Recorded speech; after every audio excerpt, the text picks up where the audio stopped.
Welcome back to Way of the Wrench and another episode of How to Become a Welder. On today's very special episode, I'm going to show you how to weld thin sheet metal. You know you're struggling with it. You know you're warping the crap out of it and melting holes through it. So why not stay and watch the rest of the episode and figure out all my tips and tricks on how I deal with thin sheet metal. Let's go!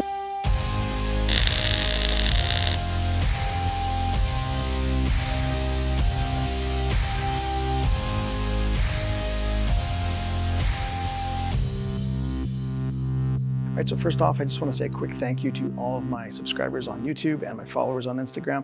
You guys are amazing. All of the likes and the amazing comments that I'm getting really make it worthwhile for making these videos for me. And honestly, I'm just happy that I can share my experience and knowledge with you guys and get you passionate about making cool things and working with your hands. So let's get this video going. So the tips and tricks I'm going to show you today can be used on any kind of thickness steel, but the issues with heat and warping and blow through can be more obvious when you're dealing with sheet metal.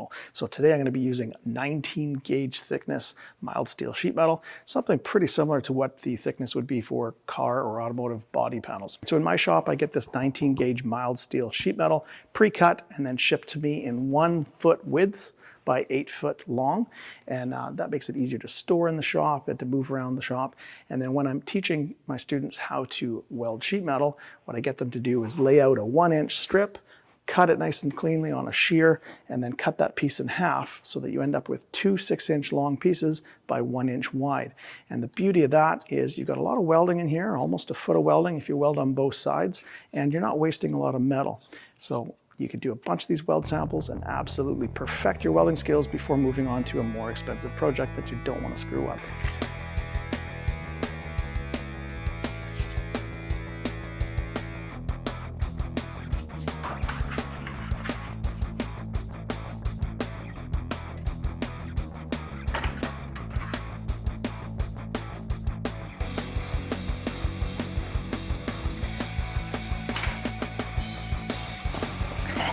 So now that you have your 2 pieces cut, I thought I would take this opportunity to introduce a new weld joint as well.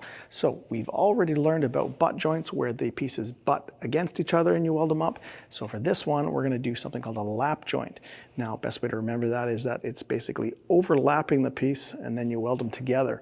Now, the reason why I get my students who are learning how to weld sheet metal to do this joint is a couple of reasons. First one is one of the main problems with sheet metal is it has a hard time dissipating heat until it all of a sudden gets too hot and you actually burn right through the material. So when you overlap it with a lap joint, you're actually getting a little bit more thickness in there, almost double, and it will help dissipate that heat and prevent that from happening while you're learning this. Now, the other cool thing about a lap joint is you've got 2 sides to it. So you can practice on one side, get some feedback from your instructor, take a look at it, diagnose what went wrong, and then you can flip it over and try again. Or you can flip it over and try one of the other tricks and techniques that I'm going to show you here in a bit. So we're going to basically take a ruler, measure the exact middle point of this, make a little arrow mark, put one on the other side, make a nice straight line, and that's going to let us align these pieces so that they look nice and straight. They're not kind of crooked or at an angle. And I'm always teaching my students that they need to try to do these, even as weld samples, to the best of their abilities so that they're practicing these skills. So let's go ahead and do that.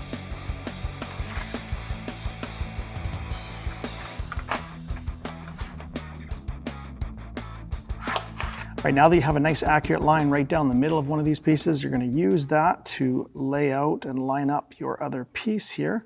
Just make it look as accurate as possible. And then I teach my students to grab a pair of vice grips and grab about an inch, inch and a half from the ends, and just make sure that the pieces are together so that you can tack weld it together.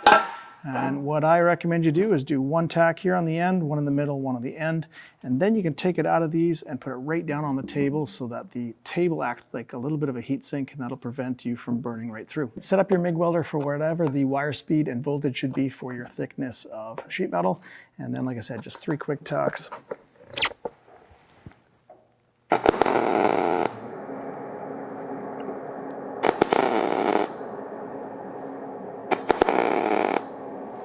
Then once you got this tacked, like I said, take these vice grips off so that you can actually let this sit right on the table and act as a heat shield. So the first strategy for welding sheet metal without excess heat and warpage and having it blow holes through your piece is to do something I like to call intermittent tacking. So you're still going to weld this entire lap joint, but you're going to do it with only tacks. And when you do a tack weld, you're going to put it the furthest away from your previous tacks. So that way you let that area cool down while you're applying heat somewhere else. And you continue this process until there is no seam there. So let me show you. All right, so quick 1 second tacks right in between the tacks that we just put. Then jump to the next one. And then pick one of the sides and go in between. Then jump to the furthest end of the part. And all you do is you kind of just go to where the biggest gaps are. Do your 1 second tacks. And you just keep it moving. Now, if it starts to get a little bit sooty, you don't want to weld over top of that. You're just asking for porosity. So get yourself a nice clean wire brush and just clean it up a little bit so you're back to nice clean metal.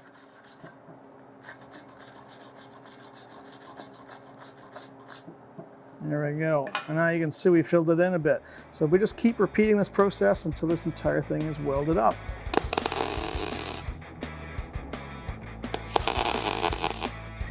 Make sure you're right at the split between the two pieces.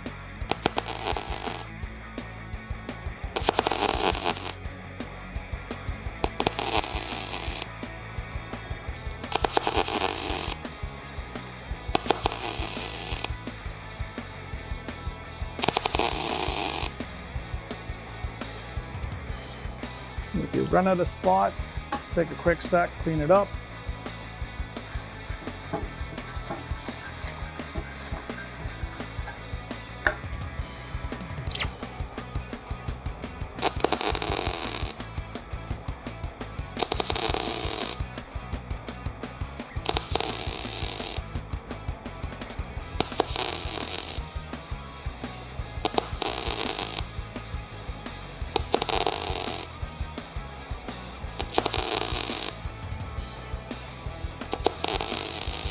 You try to keep the length of tack, the amount of time you're welding the same.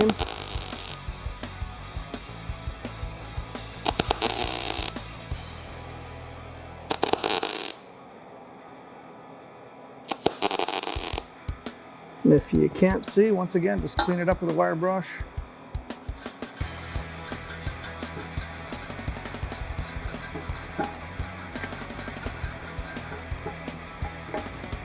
I got one little spot that maybe the tack welds didn't get one in between, and then I'm pretty much done here.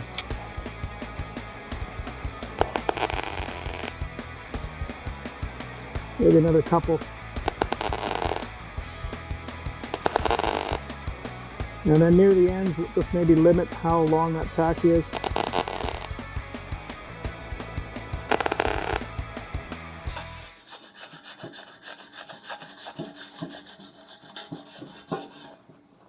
All right, now you can see the heat coloring's gone through a little bit, right? We didn't control the heat as much as we'd like to, but I'm going to show you a trick in the future here.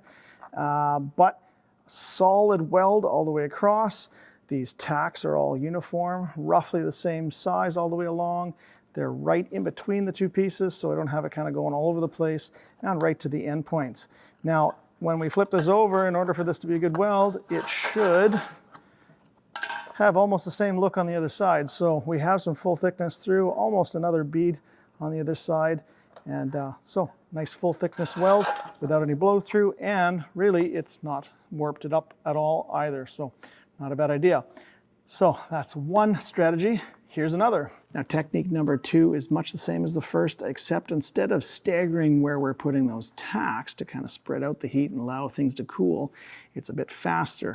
You're going to be doing a tack, and then you pause, move over a little bit, give it time to cool down, and then you hit it again. Another second tack or so, stop, pause, move over, and you just keep repeating that across. Now, if you're worried about heat, this is going to be the hottest version of these techniques that I'm going to show you, so keep that in mind. However, it's also the fastest. So if you are looking for a good, solid, full penetration weld on sheet metal, this would be a good go-to, and it's nice and quick. So let me show you that one. All right, here we go. So just quick 1 second tacks, pause. Pause, move over. Pause, move over. You just keep repeating that process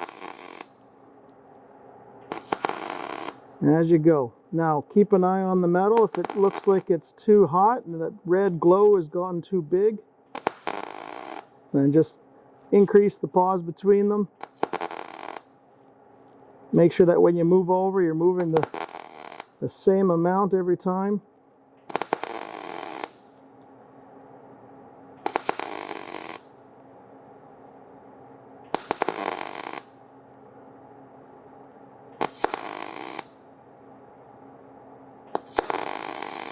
And you just keep repeating across the part.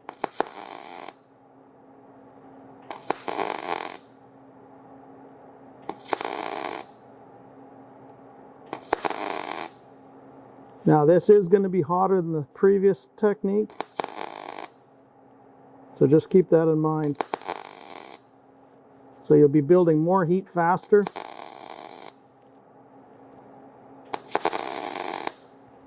And especially when you get near the end, you may have to pause a lot longer.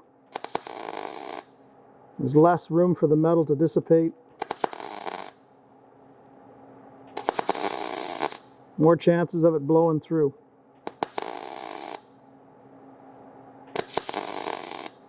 This takes a bit of practice.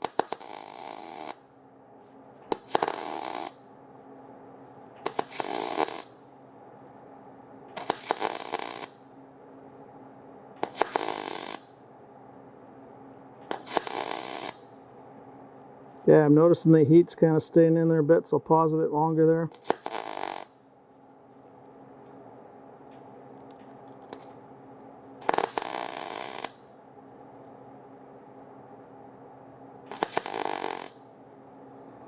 Now that I'm getting right to the end, I'm going to pause even longer.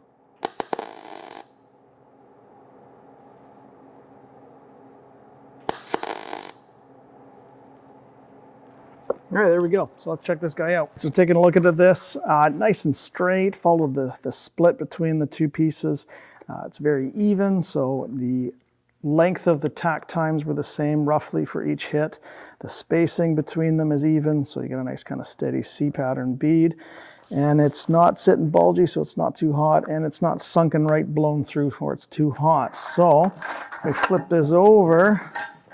Oh yeah, look at that. Nice, beautiful, full thickness weld. We're adding extra strength, so it's stronger at our weld anywhere else for the thickness of the material. So really nice weld, and not a single blow through here. So pretty cool. And taking a look at it, it's still nice and super straight, so that's what we're looking for. All right, so the third technique I'm going to show you for welding thin sheet metal without heat and warpage and having blow through involves you to step back from the problem and take a look at it from a different point of view. Often as welders, we have the problem where we're making a project, we think we have to weld it completely from one end to the other, a complete bead. And now often it doesn't need to have that. If it's holding back pressures or if it's got to be watertight, then sure. But otherwise, it's often overkill. So a technique that I'm going to show you now involves using this tool, which is called an air punch or a air flanging tool. Let me show you what I'm talking about. So these air flange punch tools are really cool. They got two operations. This one here allows you to punch little 5.5 millimeter diameter holes in your sheet metal. And if you take your time and accurately lay out, maybe like every inch or so, you can get a nice pattern of these holes that we're going to weld up in a second, and I'll show you that. Now, this function up here does the bending or the flange, and a little hard to see here, but there's a little bit of an S bend where it goes like this and drops down the exact thickness of the steel. So what's cool is when you put these two together, you can plug weld these together and the top surfaces of both will be completely flush. So this is really good when it comes to doing things like patch panel repairs in automotive settings. And because we've spaced them out every inch or so, we are only going to be doing a certain amount of these plug welds, and that's going to minimize the heat, and yet it's really not compromising our strength, right? You got to remember that these weld tacks are giving us roughly 60 to 70,000 pounds per square inch of tensile strength. So by the time you figure this out, those welds are probably going to hold on longer than the actual sheet metal that we're working with.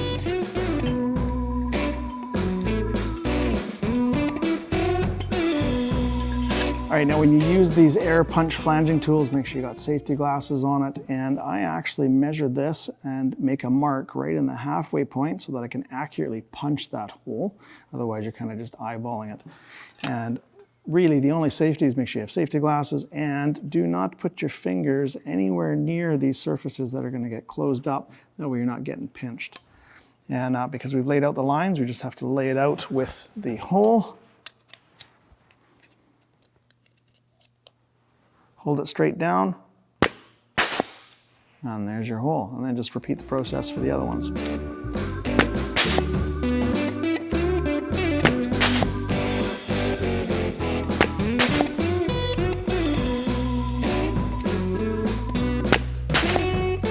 There we go. Now to get the flange side, you just flip it over to the other side. And because it goes further down in here, especially on this short 1-inch piece, you really got to watch that when you're holding it down, your fingertips are not getting pinched in between on these jaws. Otherwise, that's going to hurt like crazy. Now, as for where this goes this way, you kind of just have to make sure that you don't go further than this thickness when you move over. Otherwise, you're going to end up with weird seams in between. So kind of do like a 3/4 overlap so that you can actually make sure that the next piece is good. The other thing is you have to have this right down at the bottom, and you can't have it crooked, otherwise it's going to come out weird. So start on the end, watch your fingers. You can see it's got the one side done there. So we're going to go just a little bit before the end of there, so we're overlapping a bit. And like I said, make sure it's sitting right down flush. And just keep stepping it over and walking over.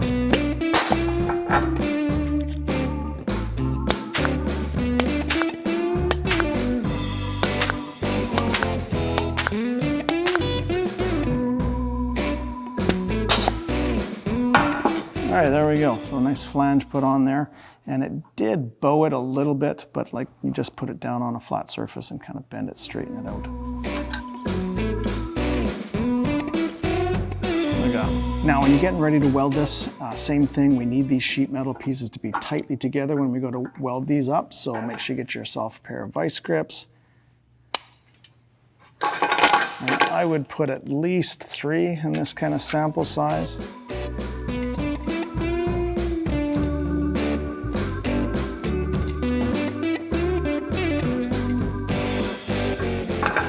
All right, perfect. So now I'm going to show you yet another weld joint in this video, and it's called a plug weld. And so the idea is that we do essentially a small tack with a little bit of movement to fill in that punched hole and attach it to the other side, and just enough material to fill the top, yet not bulge up or have a concave shape to it. So we're going to do that on these. Let me show you how you do that. Now with these plug welds, you tend to think you just aim for the center and fill it up with a big tack, but that generally doesn't work all that great because you'll have some of them that do a partial fill. You'll have a big spot here where it didn't completely go around. So a better way to do these is aim just a touch off from when you start welding, and instead of keeping it put, you kind of do a quick little kind of circle or a little rotation movement with the torch, and that kind of gets the puddle to move around and attach fully. And keep in mind, this is really quick, so it's a quick movement within about a second and a half, depending on your MIG settings, and that will make sure it goes all the way around. And the only other thing you got to worry about is the length of time that you're welding.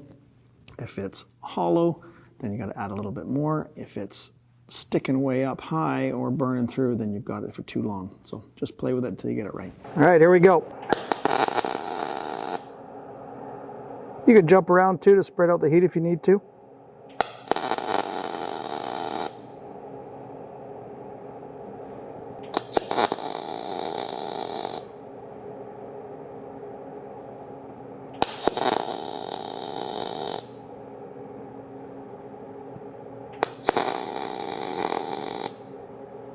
All right, let's take a look at that. They're complete weld beads all the way around, so I don't have any partial fills.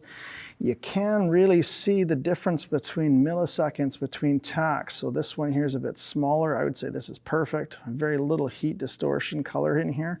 And then you can see the colors are showing. That's where that heat is going. So if you do another 0.2, 0.3, 0.5 seconds longer, you're going to end up with a bigger tack, which is still good, but just you can see the heat difference between the two. And really, as you start welding, the heat starts to expand, and then it goes a bit bigger anyway. So otherwise, really nice looking plug welds here. So let's just take these off and see what it looks like on the other side. We've got a nice little weld bead tack all the way through, so full thickness weld, nice and strong, no problems there. Now, there is a little bit of warpage going on here because of this heat. Now, if only there was some other way or another trick or technique to be able to minimize this heat and warping. Well, guess what? That's technique 4. So let me show you that. Technique number 4 is kind of a sneaky way of absolutely minimizing the amount of warpage in your sheet metal projects caused by heat. And how we're going to do that is we are going to use an air wand. Let me show you what I'm talking about.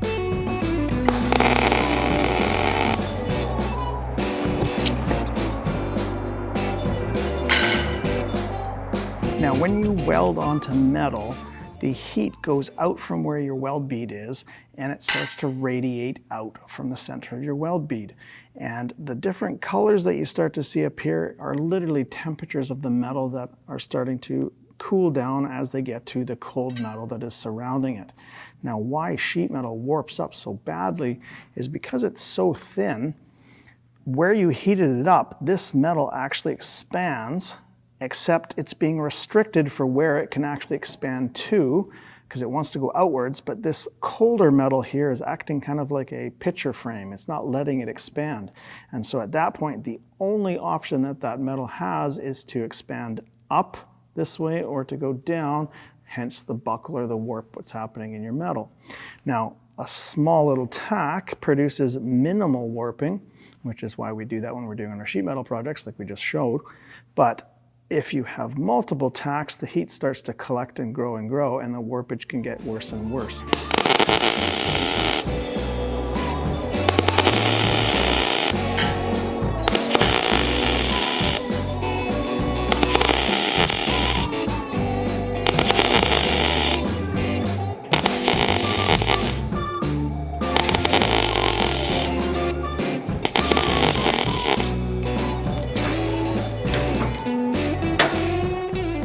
So looking at this, you can see that that heat has grown and actually connected to the other hot spots that we just tacked. And the color is showing us where that heat is trying to go. And I'm literally looking at this edge. It is going about 1 millimeter every second, lifting from the plate. Look at all that warpage happening. And it's because this cold spot here is keeping it from going outwards, and it's got no choice but to go up or down, hence the warping. So, to minimize this, what we're going to do is as soon as you do a tack weld, just as the metal is starting to cool down and it's been solidified, you immediately hit it with an air wand as fast as possible, and you keep it on there for about 5 to 10 seconds, and that will take the heat out and minimize the amount of warping that's happening. And it takes a little bit longer to do, but you will see the results here in a second. So really important to note, when you are finished your tack, you have to wait until a little bit of that red glow is gone. That way you know the metal is solid and not liquid, because if you jump in with the air gun too quick, you're literally going to blow your metal all over the place and fill it full of porosity. So you got to make sure it's solid, and then you got to dump the heat out of it. Okay, so let's try it.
by getting that heat out as quick as possible, we're minimizing how much the warpage is happening, and it's evident by how big that color zones that we're seeing around the tack weld. And if I compare it to the one we did previously, you can see it's quite a bit different. So we got the heat expanding over to this one and this one to that one, and it's warping out at this kind of area here.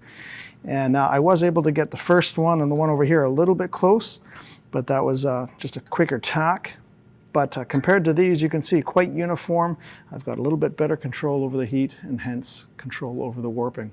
So if you got a really finicky, picky project where you got to minimize the warpage, this is a neat little trick to try out. And when I flip these samples over, it's even more obvious, right? This one here's the one we air chilled, very minimal heat distortion kind of color zones. And this one here, it is really connected with the other heat and completely warped this up. This is how much this one's warped compared to this one. Still a little bit in there, but nowhere near as much as this. So, pretty cool. All right, there you go. There's some tips and techniques to be able to help you get better at your sheet metal welding game. If you were able to get something out of the video, I'd really appreciate a subscribe from you. And hey, while you're at it, why don't you follow us on Instagram? That way you can find out what's going on in the shop behind the scenes. Well, with the video over, I think it must be time for another project video, so look forward to that. And until next time, take it easy.